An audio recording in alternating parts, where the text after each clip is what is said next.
പിറ കണ്ടാൽ ഇന്ന് ദുൽഹജ്ജിലെ ആദ്യത്തെ രാവാണ് അല്ലേ? പരിശുദ്ധ റമളാനിലെ പകലുകളേക്കാൾ ശ്രേഷ്ഠതയുള്ള 10 പകലുകൾ നമ്മിലേക്ക് കടന്നു വരുമ്പോഴേ 7 കാര്യങ്ങൾ ചെയ്താൽ ദുൽഹജ്ജ് നമ്മളെ ശപിക്കും. കൊടിയ ദാരിദ്ര്യം അനുഭവിക്കേണ്ടി വരും. ജീവിതം താറുമാറാകും. സമാധാനം എന്ന് പറയുന്ന സാധനം കിട്ടാതെ നമ്മൾ കിടന്നിടങ്ങേറായി പോകും. ദുൽഹജ്ജ് ആദ്യ 10 ചെയ്യേണ്ട കാര്യങ്ങളൊക്കെ നമ്മൾ പഠിച്ചു അല്ലേ? ഇനി കാണാത്തവരുണ്ടെങ്കിൽ ഫസ്റ്റ് കമൻ്റായിട്ട് ഞാൻ പിൻ ചെയ്ത് വെച്ചേക്കാം. ഈ ഇന്നത്തെ രാവ് മുതൽ 10 ദിവസം വരെ ചെയ്യേണ്ട പ്രധാനപ്പെട്ട കാര്യങ്ങളൊക്കെ ആ വീഡിയോയിലുണ്ട്. പക്ഷേ ചെയ്യാൻ പാടില്ലാത്ത 7 കാര്യങ്ങൾ പഠിക്കണം. അതറിഞ്ഞിട്ടേ ബാക്കി കാര്യങ്ങൾ ചെയ്തിട്ട് കാര്യമുള്ളൂ. അള്ളാഹു ഉൾക്കൊള്ളാൻ തൗഫീക്ക് നൽകട്ടെ. 1000 രൂപ സമ്മാനമായി ലഭിക്കുന്ന ചോദ്യം വീഡിയോയിലുണ്ട്. മുഴുവനായി കാണുക, ഉത്തരം കമൻറ്റ് ചെയ്യുക, നാമുമായി ബന്ധപ്പെട്ട എല്ലാവർക്കും എത്തിച്ചു കൊടുക്കുക. അള്ളാഹു ഖൈറും ബറക്കത്തും നൽകി അനുഗ്രഹിക്കുമാറാകട്ടെ. അസ്സലാമു അലൈക്കും വറഹ്മത്തുള്ളാഹി വബറകാതുഹു. എന്തൊക്കെയുണ്ട് എല്ലാവരുടെയും വിശേഷം? സന്തോഷമല്ലേ? എവിടെ പുഞ്ചിരിച്ചുകൊണ്ട് ഒരു ഹംദ് പറഞ്ഞ് അൽഹംദുലില്ലാഹി റബ്ബിൽ ആലമീൻ. മാഷാ അല്ലാഹ്, ഈ ഒരു ഹംദിൻ്റെ ബറക്കത്ത് കൊണ്ട് ഹൃദ്യമായൊരു പ്രഭാതവും അതിമനോഹരമായൊരു ദിവസവും സമ്മാനമായി തന്ന് കരുണക്കടലായ നാഥൻ നമ്മെ അനുഗ്രഹിക്കുമാറാകട്ടെ. ഹാപ്പിയല്ലേ? ഹാപ്പിയല്ലേ? ഹാപ്പി ആയിരിക്കണം. കാരണം പരിശുദ്ധമായൊരു മാസമാണ് നമ്മിലേക്ക് കടന്നു വരേണ്ടത്. നഷ്ടപ്പെടുത്തി കളയാൻ പറ്റുമോ? അത്ഭുതം നിറഞ്ഞ അള്ള ബഹുമാനിച്ച പരിശുദ്ധമായ മാസം അല്ലേ? ഇന്ന ഇദ്ദത്ത ശുഹൂരി ഇൻദല്ലാഹി 12 ശഹ്റൻ ഫീ കിതാബില്ലാ. അള്ളാൻ്റെ കണക്കിൽ മാസങ്ങളുടെ കണക്ക് എത്രയാ? 12 എണ്ണമാണ് അല്ലേ? ഈ 12 എണ്ണത്തിൽ 4 മാസം വളരെ വിശുദ്ധമായ മാസമാണ്. ആ വിശുദ്ധ മാസങ്ങളിൽ ഒന്നാണ് ഏത്? ദുൽഹജ്ജ് മാസം. അതിൽ തന്നെ നമ്മൾ കഴിഞ്ഞ ക്ലാസ്സിൽ പറഞ്ഞു, പരിശുദ്ധ റമളാനിലെ പകലുകളേക്കാൾ ശ്രേഷ്ഠതയുള്ള 10 പകലുകൾ നമ്മിലേക്ക് കടന്നു വരുമ്പോൾ ചെയ്യേണ്ട കാര്യങ്ങളൊക്കെ നമ്മൾ പഠിച്ചു അല്ലേ? ചെയ്യേണ്ട കാര്യങ്ങളൊക്കെ നമ്മൾ പഠിച്ചില്ലേ? ഇനി അത് കാണാത്തവരുണ്ടെങ്കിൽ ഞാൻ നേരത്തെ പറഞ്ഞതുപോലെ ഫസ്റ്റ് കമൻറ്റിൽ പിൻ ചെയ്ത് വെച്ചിട്ടുണ്ട്. ആ വീഡിയോ കൂടെ ഒന്ന് കണ്ടോ. എന്നിട്ട് ഇന്ന് രാത്രി മുതൽ ചെയ്യേണ്ട കാര്യങ്ങളൊക്കെ അതിൽ പറയുന്നുണ്ട്. എന്നാൽ 7 കാര്യങ്ങൾ ചെയ്തു പോകല്ലേ. അതിൽ ചില കാര്യങ്ങൾ ചെയ്താൽ നമ്മുടെ ഈമാൻ തകരും, ആഖിറം തകരും, ദുൽഹജ്ജ് ശപിക്കും, ദുൽഹജ്ജ് എതിരാവും. അതിലപ്പുറം എന്താ വേണ്ടത്? നാളെ ആഖിറത്തിൽ ചെന്ന് നിൽക്കുമ്പോൾ അള്ള ബഹുമാനിച്ചൊരു മാസം നമുക്ക് എതിരായാലും നമ്മുടെ അവസ്ഥ എന്താ? അള്ളാഹു കാത്തുരക്ഷിക്കട്ടെ. അതുപോലെ ദാരിദ്ര്യവും പ്രയാസവും കൊണ്ട് സമാധാനമില്ലാതെ നമ്മൾ കിടന്ന് ഇടങ്ങേറാവും. മനസ്സിലായോ? അള്ളാഹു നമ്മളെ കാത്തുരക്ഷിക്കുമാറാകട്ടെ. ഏതായാലും ആ 7 കാര്യങ്ങൾ ഏതൊക്കെയാണെന്ന് നമുക്കൊന്ന് പഠിച്ചാലോ. ചെയ്യാൻ പാടില്ലാത്ത 7 കാര്യങ്ങൾ. ഒന്നാമത്തേത് നമുക്കൊക്കെ അറിയാം, സിമ്പിളായ കാര്യമാണ്. ഉളഹിയ്യത്ത് ഉദ്ദേശിക്കുന്ന ആളുകൾ ദുൽഹജ്ജിൻ്റെ 1 മുതൽ ഉളഹിയ്യത്ത് അറുക്കുന്ന ആ 10ൻ്റെ ദിവസം വരെ, ഇനി 11നാണ് ഉളഹിയ്യത്ത് അറുക്കുന്നതെങ്കിൽ ആ നിമിഷം വരെ നഖം, മുടി, രോമം ഒന്നും നീക്കം ചെയ്യരുത്. അത് കറാഹത്താണ്. നമ്മൾ കഴിഞ്ഞ ക്ലാസ്സിൽ പറഞ്ഞിരുന്നു, വല്ല അത്യാവശ്യ ഘട്ടങ്ങളിൽ ചെയ്തു പോകുന്നതുകൊണ്ട് കുഴപ്പമൊന്നുമില്ല. പക്ഷേ ചെയ്യാതിരിക്കൽ നല്ലതാണ്. ചെയ്യൽ കറാഹത്താണ്. വെറുതെ അകാരണമായിട്ട് ചെയ്യാൻ പാടില്ല. ഇതിനൊരുപാട് കാരണങ്ങളുണ്ട്. ഹബീബായ സല്ലല്ലാഹു അലൈഹി വസല്ലം തങ്ങൾ പറയുന്നുണ്ട്, ഇദാ ദഖലത്തിൽ ആശർ, ദുൽഹജ്ജിൻ്റെ ആദ്യത്തെ 10 കടന്നു വന്നാലേ ശ്രദ്ധിക്കണം, നിങ്ങൾ മുടി നഖം ഒന്നും നീക്കം ചെയ്യരുത്. ആര്? ഉളഹിയ്യത്ത് ഉദ്ദേശിക്കുന്ന ആളുകൾ. ഇപ്പോൾ വീട്ടിൽ ഒരാളാണ് ഉളഹിയ്യത്തിന് ഷെയർ ചേർന്നത്. അപ്പോൾ എല്ലാവരും അങ്ങനെ ഇരിക്കേണ്ടതുണ്ടോ? വേണ്ട. ആ ആൾ മാത്രം മുടി നഖമൊക്കെ നീക്കം ചെയ്യാതിരുന്നാൽ മതി. ഇനി മൃഗം വാങ്ങിയിട്ടില്ല, ഉളഹിയ്യത്ത് ഉദ്ദേശിച്ചിട്ടുണ്ട്, മൃഗം വാങ്ങണം. എന്നാലും ദുൽഹജ്ജ് 1 മുതൽ എന്ത് ചെയ്യരുത്? മുടി നഖമൊന്നും നീക്കം ചെയ്യരുത്. മനസ്സിലായോ? അപ്പോൾ നമ്മുടെ വീട്ടിൽ മറ്റാളുകളൊന്നും ഉളഹിയ്യത്ത് ചേർന്നിട്ടില്ല. അങ്ങനെ കുറേ വീടുകളുണ്ട്. അതെങ്ങനെയാണെന്ന് വെച്ചാൽ, ചില ആൾക്കാരുണ്ട്, അതായത് ഒരു ഷെയർ ചേർന്നാൽ വീട്ടുകാരുടെ മുഴുവൻ ഉളഹിയ്യത്ത് വീടുന്ന് തെറ്റിദ്ധരിച്ചു പോയവരാണ്. അങ്ങനെയില്ല. ഒരു ഷെയർ ചേർന്നാൽ അത് ഒരാളുടെ ഉളഹിയ്യത്തെ വീടുള്ളൂ. ഒരു മുഴുവൻ പോത്താണെങ്കിൽ ഇപ്പോൾ വീട്ടിൽ 5 ആളുണ്ടെങ്കിൽ 5 ആളുടെയും ഷെയർ നമുക്കതിൽ ചേർക്കാൻ പറ്റും. 7 ആൾ വരെ നമുക്കൊരു പോത്തിൽ ചേരാൻ പറ്റും അല്ലേ? മനസ്സിലായോ? എന്നാൽ ഒരു പോത്തിൽ ഒരു ഷെയർ ചേർന്നാൽ കുടുംബത്തിന് മൊത്തം നെയ്യത്തുന്ന ആൾക്കാരൊക്കെ ഉണ്ട്. അങ്ങനെയൊന്നും പറ്റില്ല. ഒരു ഷെയർ ഒരാൾക്ക് മാത്രമേ പറ്റുള്ളൂ. പിന്നെ ഈ മുടി നഖമൊക്കെ നീക്കാതിരിക്കണതിൻ്റെ പിന്നിൽ ഒരുപാട് രഹസ്യങ്ങളുണ്ട്. ഒന്ന്, ഹാജിമാരോട് ഐക്യപ്പെടാനാണ്. നബവി ഇമാം പറയുന്നുണ്ട്, ഇമാം നബവി റളിയല്ലാഹു അൻഹു ഒക്കെ പറയുന്നുണ്ട്, ഹാജിമാർ അവിടെ പ്രയാസങ്ങൾ സഹിച്ച് മുടി നഖമൊക്കെ ലാസ്റ്റല്ലേ നീക്കം ചെയ്യുള്ളൂ തഹല്ലുലാവണ ഘട്ടത്തിൽ. അതുപോലെ അവരോട് ഐക്യപ്പെടാൻ വേണ്ടിയിട്ടാണ്. മറ്റൊന്ന്, നമ്മുടെ മുടി നഖം അടക്കം എല്ലാം സ്വർഗത്തിലേക്ക് പോകാൻ, നരകത്തിൽ നിന്ന് മോചിപ്പിക്കപ്പെടാൻ വേണ്ടിയിട്ടാണ്. മറ്റൊന്ന് പറഞ്ഞാൽ, ഇപ്പോൾ നമ്മൾ ഉളഹിയ്യത്ത് ഇറക്കാൻ പോകുമ്പോൾ, ഇപ്പോൾ ഇബ്രാഹിം നബി സ്വന്തം മോനെയല്ലേ ഇറക്കാൻ പോയത്. മോനെ അറക്കാനായിട്ട് ഒരു ഡേറ്റ് പ്രഖ്യാപിച്ചിട്ടുണ്ടെങ്കിൽ ആ ഡേറ്റ് വരെ മുടി നഖമൊക്കെ നീക്കി ഭംഗിയാകാനായിട്ട് നമുക്ക് തോന്നുമോ? ഇല്ല. കാരണം നമ്മുടെ മനസ്സിൽ അപ്പടി നമ്മുടെ മോനായിരിക്കും എന്നതുപോലെ ഈ ഉളഹിയ്യത്ത് മൃഗത്തെ സ്നേഹിക്കണം. ഉൽഹിയത്തിന് ഷെയർ ചേർന്നിട്ട് ആ മൃഗത്തെ കാണാതിരിക്കുന്ന ആളുകളൊന്നും ആയി മാറാൻ പാടില്ല കേട്ടോ. ആ മൃഗത്തെ പോയി കാണണം, തലോടണം, വെള്ളം കൊടുക്കണം, അതിനെ ചേർത്ത് പിടിക്കണം ഹൃദയത്തിലേക്ക്. എന്നിട്ട് ആ സ്നേഹിക്കുന്ന മൃഗത്തിൻ്റെ കഴുത്തിൽ കത്തിവെക്കുമ്പോൾ നമ്മുടെ മനസ്സിലൊരു വിങ്ങൽ വരണം. ആ വിങ്ങലുണ്ടായിരിക്കെ എൻ്റെ വിങ്ങലിനേക്കാൾ എനിക്കിഷ്ടം അള്ളാഹുവിന് വേണ്ടി ബലി നൽകലാണ്, അള്ളാഹയാണ് എനിക്ക് വലുത്, അള്ളാഹു അക്ബർ. അപ്പോൾ നമ്മൾ ഇഷ്ടപ്പെടുന്ന ഒന്നിനെ അറുക്കാൻ കൊടുക്കുന്നു എന്ന് പറയുമ്പോൾ നമ്മുടെ നഖവും മുടിയൊന്നും നീക്കം ചെയ്യാൻ നമുക്ക് തോന്നൂല. പാവം, അതിൻ്റെ ജീവിതത്തെക്കുറിച്ചായിരിക്കും നമ്മൾ ചിന്തിക്കുന്നത്. അപ്പോൾ ആ ഒരു സങ്കടഭാവം അള്ളാഹ്ക്ക് വേണ്ടി എന്നുള്ളൊരു ബോധ്യത്തിൽ വേണം മുടി നഖമൊക്കെ നീക്കം ചെയ്യാതിരിക്കാൻ. അപ്പോൾ നീക്കം ചെയ്യരുത്. ഇതാണ് ഒന്നാമത്തത്. രണ്ടാമത്തെ എന്താണെന്ന് വെച്ചാൽ കുറ്റകൃത്യങ്ങളൊന്നും ചെയ്യരുത് എന്നാണ്. കുറ്റങ്ങളൊന്നും ചെയ്യരുത്. കാരണം നമ്മൾ പറഞ്ഞു ഇന്ന ഇദ്ദത്ത ശുഹൂരി ഇൻദല്ലാഹി 12 ശഹ്റൻ ഫീ കിതാബില്ലാ. അള്ളാഹുവിൻ്റെ കിതാബിൽ 12 മാസങ്ങളാണ്. 4 മാസം പരിശുദ്ധമായ മാസമാണ്. ഏതൊക്കെയാണ് 4 മാസം? ദുൽഖഅദ്, ദുൽഹജ്ജ്, മുഹറം, റജബ്. ഇല്ലേ? ദുൽഖഅദ്, ദുൽഹജ്ജ്, മുഹറം, റജബ്. ഈ 4 മാസങ്ങൾ ഏറെ വിശുദ്ധമായ മാസമാണ്, അള്ളാഹുവിൻ്റെ മാസങ്ങളാണ്. അപ്പം അള്ളാഹ് പറയുന്നുണ്ട് ഫലാ തദ്ലിമൂ ഫീഹിന്ന അൻഫുസക്കും. ഈ മാസത്തിൽ നിങ്ങൾ അക്രമം ചെയ്യരുത്, നിങ്ങൾ ഹറാമുകൾ ചെയ്യരുത്, നന്മയല്ലാത്തതൊന്നും ചെയ്യരുത്. കാരണം എന്താ? അള്ളാഹ് ബഹുമാനിച്ച മാസമാണ്. ഇവ പടച്ചോൻ ബഹുമാനിച്ചൊരു സ്ഥലമാണ് മക്കത്തുൽ മുക്കറമയുള്ള പരിശുദ്ധ ഹറം. ഈ ഹറമിൽ നിസ്കരിച്ചാൽ എത്ര കൂലിയുണ്ട്? 1,00,000 നിസ്കാരം നിസ്കരിച്ച കൂലിയുണ്ട്. അവിടെ തെറ്റ് ചെയ്താലോ ഇത്ര ഇരട്ടി ശിക്ഷയുണ്ട്. എന്നതുപോലെ ഈ പരിശുദ്ധമായ മാസത്തിൽ നന്മകൾ ചെയ്താൽ എത്രയോ ഇരട്ടി മഹത്വമുണ്ട്, അത്ര ഇരട്ടി തന്നെ അദാബുണ്ട്. ഗൗരവത്തോടെ ചിന്തിക്കേണ്ടതാണ്. അപ്പോൾ തെറ്റുകൾ ഉണ്ടാകാൻ പാടില്ല. മൂന്നാമത്തെ കാര്യം എന്താണ്? ഈ മാസത്തിൻ്റെ പവിത്രതകൾ ശ്രദ്ധിക്കാതെ പോകുന്നൊരവസ്ഥ ഉണ്ടാകാൻ പാടില്ല. പവിത്രത ശ്രദ്ധിക്കണം. അബൂദർദാ റളിയല്ലാഹു അൻഹു പറയുന്നുണ്ട്, ദുൽഹജ്ജിലെ ആദ്യ 10 കടന്നു വന്നാൽ നിങ്ങൾ എന്ത് ചെയ്യണമെന്നറിയോ? നിങ്ങൾ സ്വതക്ക വർദ്ധിപ്പിക്കണം. ദുൽഹജ്ജിലെ ആദ്യ 10 കടന്നു വന്നാൽ നിങ്ങൾ എന്ത് ചെയ്യണം? സ്വതക്ക വർദ്ധിപ്പിക്കണം. പിന്നെ ഇസ്തിഗ്ഫാർ വർദ്ധിപ്പിക്കണം. സ്വലാത്തും ദിക്റുകളൊക്കെ കൊണ്ട് ധന്യമാക്കണം. ആരെ പഠിപ്പിക്കണേ? മുത്തുനബിയുടെ പ്രിയപ്പെട്ട സ്വഹാബിയായ അബൂദർദാ റളിയല്ലാഹു അൻഹു. അപ്പോൾ ഈ ആദ്യത്തെ 10 എന്ന് പറഞ്ഞാൽ റമളാനിനേക്കാൾ ശ്രേഷ്ഠതയുള്ള പകലുകളിൽ ഭയങ്കര പുണ്യല്ലേ. കഴിയുന്നവരൊക്കെ നമ്മുടെ റിലീഫ് പദ്ധതിയിലേക്ക് ഹദിയ ചെയ്യണം കേട്ടോ, മനസ്സറിഞ്ഞ്. കാരണം ഈ 10 ഈ ദുൽഹജ്ജ് മാസം കിട്ടുന്ന ഹദിയ കൊണ്ട് ഒരു കുടുംബത്തിൻ്റെ കടം തീർക്കാൻ, ഒരു ഉസ്താദിൻ്റെ കുടുംബത്തിൻ്റെ കടം തീർക്കാൻ, പ്രയാസങ്ങൾ തീർക്കാൻ നമ്മൾ ഏറ്റെടുത്തിട്ടുണ്ട്. ഒരു പാവപ്പെട്ട പണ്ഡിതൻ കൂടെയാണ് അദ്ദേഹം. അല്ലാഹു റബ്ബുൽ ആലമീൻ അത് ഏറ്റെടുത്തതുപോലെ കഴിയുന്നൊരു ഹദിയ നമുക്ക് കൊടുക്കാൻ കഴിയണം. അപ്പോൾ ഈ ദുൽഹജ്ജിൽ നമ്മൾ നമ്മുടെ റിലീഫ് പദ്ധതിയിലൂടെ ലഭ്യമാകുന്ന ഹദിയ മുഴുവൻ ആ ഉസ്താദിൻ്റെ കുടുംബത്തിന് കൊടുക്കാമെന്ന് നമ്മളിങ്ങനെ നെയ്യത്താക്കിയിട്ടുണ്ട്. അള്ളാഹു അതിന് തൗഫീക്ക് നൽകുമാറാകട്ടെ. അപ്പോൾ കഴിയുന്നവരൊക്കെ അത് ഏറ്റെടുത്ത് ചെയ്യുക. നല്ലൊരു ഹദിയ തന്നെ കഴിയുന്നവരൊക്കെ ചെയ്യുക, ഇടയ്ക്കിടെ ചെയ്യുക. അള്ളാഹു അതിന് തൗഫീക്ക് നൽകട്ടെ. അബൂദർദാ റളിയല്ലാഹു അൻഹു പറയുന്നെന്താ?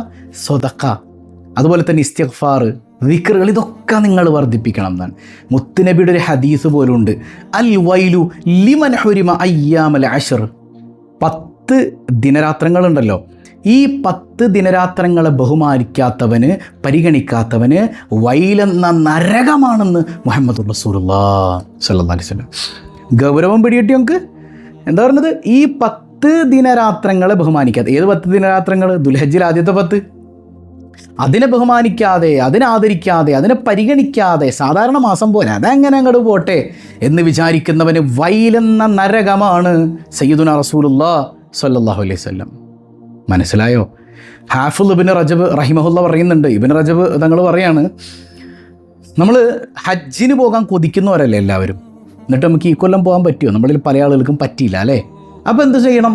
നിങ്ങൾ ഈ ആദ്യത്തെ 10 വീട്ടിലിരുന്ന് കഴിയുന്നത്ര ഇബാദത്തുകൾ ചെയ്യണം. ദിക്റാകട്ടെ, സ്വലാത്താകട്ടെ, സുന്നത്ത് നിസ്കാരങ്ങളാകട്ടെ, സ്വതക്കകളാകട്ടെ, വീട്ടിൽ നിന്ന് അങ്ങനെ കാര്യങ്ങൾ ചെയ്താൽ ഹജ്ജ് ചെയ്യാതെ തന്നെ ഹജ്ജ് ചെയ്ത കൂലി നിങ്ങൾക്ക് വീട്ടിൽ കിട്ടുമെന്ന് മഹാനായ ഇബ്നു റജബ് റഹിമഹുല്ല കൃത്യമായിട്ട് പഠിപ്പിച്ചു തരുന്നുണ്ട്. അപ്പോൾ വീട്ടിൽ നിന്ന് ഹജ്ജ് ചെയ്ത കൂലി മേടിക്കാൻ എന്ത് ചെയ്താൽ മതി? ഈ മാസത്തെ ഒന്ന് പരിഗണിച്ചാൽ മതി. മനസ്സിലായോ?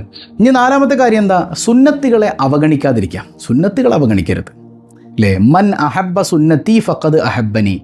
എന്നെ ആരെങ്കിലും സ്നേഹിച്ചാൽ അവൻ എൻ്റെ സുന്നത്തിനെ ഇഷ്ടപ്പെട്ടു. എൻ്റെ സുന്നത്തിനെ ആരെങ്കിലും സ്നേഹിച്ചാൽ അവൻ എന്നെ സ്നേഹിച്ചവനാണെന്നാണ്. മുത്തുനബി സ്നേഹിക്കുന്നവനെ സുന്നത്തിനെ സ്നേഹിക്കാൻ പറ്റുള്ളൂ. വെറുതെ അങ്ങോട്ട് താടി വെക്കാനൊന്നുമല്ല. മുത്തുനബിയോടുള്ള സ്നേഹം കൊണ്ട് താടി വെക്കണം അല്ലേ? അതിനാണ് വിലയുള്ളത്. വമൻ അഹബ്ബനി കാന മഈ ഫിൽ ജന്ന. ആരെങ്കിലും എന്നെ സ്നേഹിച്ചാലോ അവൻ സ്വർഗത്തിൽ എൻ്റെ കൂടെയാണെന്ന് മുഹമ്മദുർ റസൂലുള്ളാഹി സ്വല്ലല്ലാഹി അലൈഹി വസല്ലം. അപ്പോൾ കൂടുതൽ സുന്നത്തുകൾ എടുക്കാൻ പ്രത്യേകിച്ച് ഈ ആദ്യത്തെ 10 നമ്മൾ തയ്യാറാകണം. നമ്മൾ ഇതുവരെ ചെയ്യാത്ത സുന്നത്തുകൾ കൂടുതൽ എടുക്കണം. ഇരുന്ന് വെള്ളം കുടിക്കണം, ഇരുന്ന് ഭക്ഷണം കഴിക്കണം, പതിയെ 3 ഇറക്കുകളായി വെള്ളം കുടിക്കണം. മനസ്സിലായോ? ആദ്യം വലതുഭാഗത്തുനിന്ന് വസ്ത്രം ധരിച്ചു തുടങ്ങണം, വലതുഭാഗത്തുനിന്ന് കുളിച്ചു തുടങ്ങണം, ഇടത്തേക്കാൽ വെച്ച് ബാത്റൂമിൽ കയറണം, വലത്തേക്കാൽ വെച്ച് പുറത്തിറങ്ങണം, കയറുമ്പോഴും ഇറങ്ങുമ്പോഴുള്ള ദിക്കറുകൾ ചൊല്ലണം, വീട്ടിലേക്ക് ബിസ്മി ചൊല്ലി വലതുകാൽ വെച്ച് കയറണം, വീട്ടിൽ നിന്ന് പുറത്തിറങ്ങുമ്പോൾ ബിസ്മി ചൊല്ലി ഇടതുകാൽ വെച്ച് ഇറങ്ങണം. ഇങ്ങനെ തുടങ്ങി നമ്മൾ ശ്രദ്ധിക്കാതെ പോകുന്ന സുന്നത്തുകളൊക്കെ കൂടുതൽ ആക്റ്റീവാക്കി കൊണ്ടുവന്നാൽ ഈ പരിശുദ്ധമായ 10 പരിഗണിച്ചതിൻ്റെ പേരിൽ അള്ളാഹു നമ്മളെ പരിഗണിക്കും. മനസ്സിലായോ? അള്ളാഹു തൗഫീഖ് നൽകട്ടെ. 5-ാമത്തേത്, റമളാനിൽ പാടില്ലാത്തതൊന്നും ദുൽഹജ്ജിലും പാടില്ല. എങ്ങനെ? റമളാനിൽ ഇപ്പോൾ നമ്മൾ നോമ്പ് പിടിക്കുന്നുണ്ട്, എന്നിട്ട് തോന്നിവാസങ്ങൾ സംസാരിച്ചാൽ നോമ്പ് കിട്ടുമോ? കിട്ടൂല, ഇല്ലേ? നിങ്ങൾ പട്ടിണി കിടന്നുകൊണ്ട് അള്ളാഹ്ക്കത് വേണ്ടാന്ന് മുത്തുനബി സല്ലല്ലാഹു അലൈഹി വസല്ലം തങ്ങൾ പഠിപ്പിച്ചിട്ടുണ്ട്. പട്ടിണി ഇപ്പോൾ അള്ളാഹ് എന്തിനാ? അപ്പോൾ നമ്മുടെ വായ സൂക്ഷിക്കാം. ഈ പരിശുദ്ധമായ ദുൽഹജ്ജിൽ ആദ്യ 10 വരുമ്പോൾ ഈ കുറ്റം പറച്ചിലും തോന്നിയാസം പറച്ചിലും മറ്റുള്ളവൻ്റെ ഇറച്ചി തിന്നലും ഒക്കെ ആണെങ്കിൽ നമ്മളെക്കൊണ്ട് ഒരു ഗുണം ഉണ്ടാവില്ല. ഈ മാസം നമ്മളെ ശപിക്കും. ഇത്ര ഗൗരവമാണത്. അള്ളാഹു കാത്തുരക്ഷിക്കട്ടെ, അള്ളാഹു കാത്തുരക്ഷിക്കുമാറാകട്ടെ. മനസ്സിലായോ? അപ്പോൾ റമളാനിൽ നമ്മൾ എങ്ങനെ സൂക്ഷിച്ചോ അതുപോലെ തന്നെ ഈ ആദ്യത്തെ 10 നമ്മൾ സൂക്ഷിക്കണമെന്നാണ്. 6-ാമത്തത് വളരെ ഗൗരവമുള്ളതാണ്. പിണക്കവും അനൈക്യവും ഒക്കെ ഉണ്ടെങ്കിൽ മാറ്റിവെക്കണം. കുടുംബക്കാരോട് പിണങ്ങിയിട്ടുണ്ട്, വാപ്പാനോടും ഉമ്മാനോടും മിണ്ടൂല, മൂത്താപ്പാനോട് മിണ്ടൂല, കൊച്ചാപ്പാനോട് മിണ്ടൂല, നിങ്ങൾക്ക് ദുൽഹജ്ജ് കിട്ടൂല എന്ന് മാത്രമല്ല, ദുൽഹജ്ജ് നിങ്ങൾക്ക് എതിരാവും. അള്ളാഹു കാത്തുരക്ഷിക്കട്ടെ. കാരണം റമളാനിനേക്കാൾ ശ്രേഷ്ഠതയുള്ള പകൽ വന്നിട്ട് അത് നമുക്കെതിരായാൽ നമ്മുടെ ഈമാൻ്റെ അവസ്ഥ എന്താ? ആഖിബത്തിൻ്റെ അവസ്ഥ എന്താ? നമ്മുടെ കുടുംബത്തിൽ ദാരിദ്ര്യവും പട്ടിണിയായിരിക്കും. ഇനി എന്തെങ്കിലുമൊക്കെ പൈസ ഉണ്ടെങ്കിൽ തന്നെ സമാധാനം ഉണ്ടാവില്ല. സമാധാനം പടച്ചവൻ എടുത്തു കളയും. കാരണം അള്ളാഹ് ബഹുമാനിച്ചതിനെ നമ്മൾ അനാദരിച്ചു പോകും. അപ്പോൾ ഈ പിണങ്ങി നിൽക്കുന്ന ആളുകളോടൊക്കെ നമ്മൾ എന്ത് ചെയ്യുക? നമ്മൾ പോയിട്ട് മിണ്ടുക. അവർ മിണ്ടോ മിണ്ടാതെയൊക്കെ ചെയ്യട്ടെ, നമ്മൾ അങ്ങോട്ട് പോയി മിണ്ടാന്നേ. നമ്മൾ സലാം പറയും, അവർ മിണ്ടിയില്ലേ, അത് അള്ളാഹുവിലേക്ക് ഏൽപ്പിച്ചേക്ക്. പടച്ചോൻ എൻ്റെ ബാധ്യത ഞാൻ നിർവഹിച്ചിട്ടുണ്ട്, അത് നീ അവരും തമ്മിലുള്ള നീ നോക്കിക്കൊള്ളണേ പടച്ചോനെ, അങ്ങനെ പറഞ്ഞാൽ മതി. അള്ളാഹിനെ ഏൽപ്പിച്ചേക്ക്. പിന്നെ ഈ പരിശുദ്ധമായ ദിനരാത്രങ്ങളിൽ പ്രത്യേകിച്ച് കെട്ടിയവനോടും കെട്ടിയോടും പറയട്ടെ, മിറാജിൻ്റെ രാവ്, ബറാത്തിൻ്റെ രാവ്, അറഫയുടെ രാവ് തുടങ്ങി ബറക്കത്തുള്ള രാവിലെ പിണങ്ങാൻ കാത്തിരിക്കണ കുറേ ആൾക്കാരുണ്ട് നമ്മുടെ കൂട്ടത്തിൽ. ആ കറക്റ്റ് രാത്രി നമ്മൾ പിണങ്ങും. ആ സമയത്ത് എവിടുന്ന ശൈത്താൻ തന്നെ എന്തൊരു പിടുത്തുണ്ടാവില്ല. പിണങ്ങരുത് എന്ന് നമ്മൾ പ്ലാൻ ചെയ്തിരുന്നാലും ആ സമയത്ത് നമ്മളങ്ങനെ പിണങ്ങും, ഇല്ലേ? അപ്പോൾ ഭാര്യ ഭർത്താക്കന്മാർ പിണക്കമൊന്നുമില്ലാതെ സൂക്ഷിക്കുക. ഈ ആദ്യത്തെ 10 അടിച്ചു പൊളിച്ച് ഹാപ്പി ആയിട്ടിരിക്കുക. അള്ളാഹു തൗഫീഖ് ചെയ്യട്ടെ. 7-ാമത്തേത് ഒരാളെയും ചെറുതായി കാണാതിരിക്കുക എന്നുള്ളതാണ്. നമ്മളാരെയും ചെറുതാക്കരുത്. ഞാൻ വലിയ ആളാണെന്ന് തോന്നുമ്പോഴാണല്ലോ മറ്റുള്ളവരൊക്കെ ചെറുതാവുക, അല്ലേ? ഭർത്താക്കന്മാരോട് പറയട്ടെ, ഭാര്യ ചെറുതാണ് എന്ന് തോന്നാൻ പാടില്ല. അള്ളാൻ്റെ പടപ്പാണ്, അതിനെ ബഹുമാനിക്കാം. എന്തിനേറെ ഇനി മാതാപിതാക്കളോട് പറയട്ടെ, നിങ്ങളുടെ മക്കൾ ചെറിയ പിള്ളേർ, ചെറിയ ആൾ, വലിയ വിലയൊന്നുമില്ല, മക്കളല്ലേ, അങ്ങനെ ഒരു മൈൻഡ് ഉണ്ടാകാൻ പാടില്ല. അള്ളാഹ് നമുക്ക് തന്ന അമാനത്ത്, ആ അമാനത്തിനെ പ്രയാസപ്പെടുത്തിയാൽ നമ്മൾ അള്ളാഹിനോട് കണക്ക് പറയേണ്ടി വരും. മനസ്സിലായ? ഒരു പാവപ്പെട്ടവനെയും നമ്മൾ അവഗണിക്കാൻ പാടില്ല. വീട്ടിലേക്ക് നമ്മൾ ഭക്ഷണം ചോദിച്ചു വരുന്നവർ, ഭിക്ഷ യാചിച്ചു വരുന്നവർ, അവരെ കാണുമ്പോൾ ഒരു പുച്ഛം, ചെറുതായി കാണുക. അവർക്ക് കിട്ടൂ, ഇവർക്ക് ഒരിക്കലും ദുൽഹജ്ജ് കിട്ടൂല, ഈ 10 കിട്ടൂലെന്നേ. ഇത് ദുൽഹജ്ജ് എതിരായി നിൽക്കും, സമാധാനം ഇവർക്ക് ഉണ്ടാവില്ല. പടച്ചോൻ ഇവരുടെ കയ്യിലുള്ളത് അങ്ങോട്ട് പറിച്ചെടുക്കും. നമ്മളൊരു കാര്യം മനസ്സിലാക്കണം, എനിക്കൊന്നും വലിയ കുഴപ്പമില്ലല്ലോ, ഇപ്പോൾ സാമ്പത്തികമായിട്ടും കുഴപ്പമില്ല, ആരോഗ്യമുണ്ട്, വലിയ അങ്ങനെ കുഴപ്പമൊന്നുമില്ല. ഇത് ഇസ്തിദ്റാജ് ആണ്, ചൂണ്ട, പടച്ചോൻ്റെ ഒരു ചൂണ്ടയാണ്. നമ്മൾ ഈ ചൂണ്ടയിൽ കൊളുത്തിയിട്ട് അഹങ്കരിച്ച് നടക്കുകയാണെങ്കിൽ ഒരറ്റ വലിയ അങ്ങോട്ട് വലിക്കും, എല്ലാം തീർന്ന അവസാനം പെട്ടുപോകും. അതുകൊണ്ട് അഹങ്കാരം വേണ്ട, ഒരാളെയും നമ്മൾ ചെറുതാക്കി കാണണ്ട. ലോകത്തേറ്റവും വെറുക്കപ്പെട്ട സദ്യ ഏതാണെന്നറിയോ? മുത്തുനബി പഠിപ്പിക്കുകയാണ്, പാവപ്പെട്ടവനെ പരിഗണിക്കാത്ത സദ്യ അള്ളാഹ്ക്ക് അത്ര വെറുപ്പാണെന്ന് മുഹമ്മദ് റസൂലുള്ളാഹി സ്വല്ലല്ലാഹു അലൈഹി വസല്ലം. ഞാൻ പറഞ്ഞത് മനസ്സിലാകുന്നുണ്ടോ? അപ്പം എല്ലാവരെയും ഉൾക്കൊള്ളുക. ഈ 7 കാര്യങ്ങൾ നമ്മളിൽ നിന്ന് ഉണ്ടാകാൻ പാടില്ല. ഉണ്ടായിക്കഴിഞ്ഞാൽ ദുൽഹജ്ജ് ശപിക്കും, ദാരിദ്ര്യം ഉണ്ടാവും, പ്രയാസം ഉണ്ടാവും, ഒരു ഗുണം ഉണ്ടാവില്ല, സമാധാനം ഉണ്ടാവില്ല. എന്നാൽ ഇതൊക്കെ ഭംഗിയാക്കിയാലോ ലൈഫ് സെറ്റാണ്, ദുൽഹജ്ജ് അടിപൊളിയാണ്. അള്ളാഹു ആസ്വദിക്കാൻ തൗഫീക്ക് നൽകട്ടെ. ഇന്നലെ നമ്മൾ ചോദിച്ച ചോദ്യം എന്താ? വൽ ഫജ്ർ, പ്രഭാതം തന്നെ സത്യം. ഏതാണ് ആ പ്രഭാതം? എല്ലാവരും ദുൽഹജ്ജ് ആദ്യ 10 പ്രഭാതം എന്നൊക്കെ എഴുതിയത് അല്ല, അത് പിന്നീടുള്ള ആയത്തിൽ രാവ് എന്ന് പറയുന്നത് പകലിനെ കുറിച്ചുള്ള ആ രീതിയാണെന്നൊക്കെ നമ്മൾ വിശദീകരിച്ചിരുന്നു. വൽ ഫജ്ർ, പ്രഭാതം തന്നെ സത്യം എന്ന് പറഞ്ഞതിൻ്റെ അർത്ഥം എന്താ? അത് യൗമുൻ നഹർ, ബലിപെരുന്നാളിൻ്റെ പ്രഭാതം തന്നെ സത്യം. ബലിപെരുന്നാളിൻ്റെ പ്രഭാതം തന്നെ സത്യമെന്നാണ് അള്ളാഹു അവിടെ സത്യം ചെയ്ത് പറയുന്നത്. അപ്പോൾ അള്ളാഹു റബ്ബുൽ ആലമീൻ ഉത്തരം എഴുതി എല്ലാവർക്കും ഹൈറും ബറക്കത്തും നൽകി അനുഗ്രഹിക്കുമാറാകട്ടെ. അള്ളാഹു എല്ലാവരുടെയും ജീവിതത്തിൽ സന്തോഷം നൽകി അനുഗ്രഹിക്കുമാറാകട്ടെ. ഇനി സിമ്പിളായൊരു ചോദ്യം. പരിശുദ്ധമായ ദുൽഹജ്ജ് മാസത്തിൽ ഹജ്ജിൻ്റെ കർമ്മങ്ങൾ തുടങ്ങുന്നത് ദുൽഹജ്ജ് എത്രാമത്തെ ദിവസം മുതലാണ്? ഹജ്ജിൻ്റെ കർമ്മങ്ങൾ തുടങ്ങുന്നത് ദുൽഹജ്ജ് എത്രാമത്തെ ദിവസം മുതലാണ്? കമൻറ്റ് ചെയ്യുക. അള്ളാഹു ബറക്കത്ത് ചെയ്യട്ടെ. റിലീഫ് പദ്ധതിയിലേക്ക് ആ ദുൽഹജ്ജിനെ ലക്ഷ്യം വെച്ച് ഹദിയ ചെയ്ത ആ ഉസ്താദിൻ്റെ കുടുംബത്തിന് വേണ്ടി ഹദിയ ചെയ്തവരൊക്കെ ഉണ്ട്. അള്ളാഹു എല്ലാവരെയും ഏറ്റെടുക്കുമാറാകട്ടെ.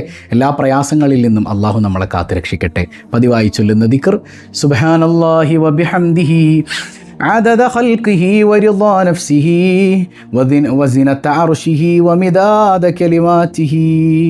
سبحان الله وبحمده عدد خلقه ورضا نفسه وزنة عرشه ومداد كلماته. سبحان الله وبحمده عدد خلقه ورضا نفسه وزنة عرشه ومداد كلماته. അൽഹംദുലില്ലാഹി റബ്ബിൽ ആലമീൻ. അല്ലാഹുമ്മ സ്വല്ലി അലാ സയ്യിദിന മുഹമ്മദിൻ വഅലാ ആലി സയ്യിദിന മുഹമ്മദ്. അർഹമുർ-റഹീമായ റബ്ബേ, ഈ സദസ്സ് നീ സ്വീകരിക്കണേ അല്ലാ. ഒരു കാര്യം പറയാൻ വിട്ടു, ഇന്ന് രാത്രി മജ്ലിസ് വേണം. കൃത്യം എത്ര മണിക്ക് മജ്ലിസ് വെക്കണം? നിങ്ങൾ പറയും ഇന്ന് മുതൽ മുടങ്ങാതെ നമ്മുടെ മജ്ലിസ് ഉണ്ടാവും. ദുൽഹജ്ജ് 10 വരെയെങ്കിലും എല്ലാവരും പങ്കെടുക്കണം. തിരക്ക് മാറ്റി വെച്ചിട്ട് എന്ത് തിരക്കുണ്ടെങ്കിലും ഈ മജ്ലിസ് കഴിഞ്ഞിട്ടുള്ളൂ വേറെ പരിപാടി നോക്കുക. എത്ര മണിക്ക് വെക്കണം? വൈകുന്നേരം 5:30 വെക്കണോ? 7 മണിക്ക് വെക്കണോ? ഏതാ നിങ്ങൾക്ക് പറ്റിയ സമയം? ഏതാ കറക്റ്റ് പറയാം. ഒരു അരമണിക്കൂറിൽ താഴെയല്ലേ ഉള്ളൂ. നമുക്ക് മനസ്സറിഞ്ഞ് അള്ളാഹുവിലേക്ക് ദ്വാരക്കണം. ഓതേണ്ടതൊക്കെ ഓതണം. അള്ളാഹു തൗഫീക്ക് നൽകട്ടെ. ഇന്നൊരു ദിവസം ഇത് വൈകുന്നേരം 5:30 ആയിരിക്കും. കാരണം പിറകാണോ ഇല്ലയോ നമുക്കറിയാത്തൊരു ദിവസമല്ലേ. അപ്പോൾ കൃത്യമായിട്ട് നമുക്ക് നേരത്തെ അതൊന്ന് ഷെഡ്യൂൾ ചെയ്ത് വെക്കാൻ പറ്റും. വൈകുന്നേരം 5:30 ആയിരിക്കും. അപ്പോൾ എല്ലാവരും അതിൽ പങ്കെടുക്കുക. നാളെ മുതൽ എങ്ങനെയാണെന്നുള്ളത് നിങ്ങൾ അറിയിക്കുകയും കൂടെ ചെയ്യുക. അർഹമുർ-റഹീമായ റബ്ബേ, ഞങ്ങളുടെ ഈ പദ്ധതികളെല്ലാം നീ സ്വീകരിക്കണയല്ല. നിൻ്റെ യഥാർത്ഥ മുഖലിസീങ്ങളിൽ പെടുത്തണയല്ല. ടെൻഷൻ ഫ്രീ ആയ കൽബ് നൽകണയല്ല. പ്രയാസങ്ങൾ ദൂരീകരിക്കണയല്ല. അസുഖബാധിതർ ഒരുപാടുണ്ട്, പരിപൂർണ്ണ ശിഫ നൽകണയല്ല. കുടുംബത്തിൽ സന്തോഷം സമാധാനം നൽകണയല്ല. ഇണകളെ മക്കളെ നന്നാക്കണയല്ല. ശോഭനമായ ഭാവി നൽകണയല്ല. പരീക്ഷയിൽ റിസൾട്ട് കാത്തിരിക്കുന്നവരുണ്ട്, വിജയം നൽകണയല്ല. റിസൾട്ട് ലഭിച്ചവരുണ്ട്, ഹൈറായ അഡ്മിഷൻ നൽകണയല്ല. അർഹമുർ-റഹീമായ റബ്ബേ, സ്വാലിഹീങ്ങളാക്കണയല്ല. മക്കളില്ലാത്തവർക്ക് സന്താനങ്ങളെ കൊടുക്കണയല്ല. ഞങ്ങളിൽ നിന്ന് മൺമറഞ്ഞ മാതാപിതാക്കൾ, ബന്ധുമിത്രാദികൾ ഖബറിടം വെളിച്ചമാക്കണയല്ല. ജീവിച്ചിരിക്കുന്നവർക്ക് ആഫിയത്തുള്ള ദീർഘായുസ് കൊടുക്കണയല്ല. ഞങ്ങളാരെയും നീ പെട്ടെന്ന് വിളിക്കണയല്ല. സ്വബാഹുൽ ഖൈർ കുടുംബത്തെ നീ ഏറ്റെടുക്കണയല്ല. മുത്ത് നബിയോടൊപ്പം ഒരുമിപ്പിക്കണയല്ല. ബിഹഖി സ്വല്ലല്ലാഹു അലാ മുഹമ്മദ് സ്വല്ലല്ലാഹു അലൈഹി വസല്ലം സ്വല്ലല്ലാഹു അലാ മുഹമ്മദ് സ്വല്ലല്ലാഹു അലൈഹി വസല്ലം. അല്ലാഹുമ്മ സ്വല്ലി അലാ മുഹമ്മദ് യാ റബ്ബി സ്വല്ലി അലൈഹി വസല്ലം. വസ്സലാമു അലൈക്കും വറഹ്മത്തുള്ളാഹി വബറകാതുഹു.